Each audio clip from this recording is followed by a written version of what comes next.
Trezor.io electronic wallet honest review. Watch before using. Most people get cryptocurrency wallets wrong. They assume all wallets are equally safe, or that storing crypto is complicated. The surprising truth about Trezor.io is that it offers one of the most secure ways to store digital assets, and you won't believe how simple it is to manage your crypto safely.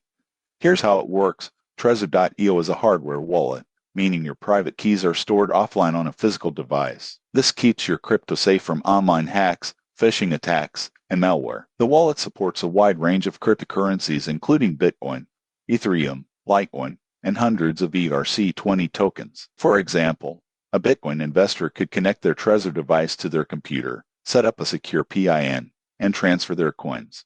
Most people get this wrong. They think hardware wallets are complicated, but Trezor provides an intuitive interface with step-by-step instructions. Even beginners can navigate sending, receiving, and managing crypto securely. Additional features include two-factor authentication, backup seed phrases, and password-protected transactions. Users praise peace of mind, multi-asset support, and the device's durability. However, there are considerations. The initial cost is higher than software wallets, and losing your device or seed phrase without a backup can mean permanent loss of funds. Most people assume free apps are just as safe, but offline storage makes a huge difference in crypto security. In conclusion, Trezor.io is ideal for anyone serious about protecting their digital assets while keeping management straightforward and user-friendly. Subscribe for more honest reviews of crypto wallets and fintech tools.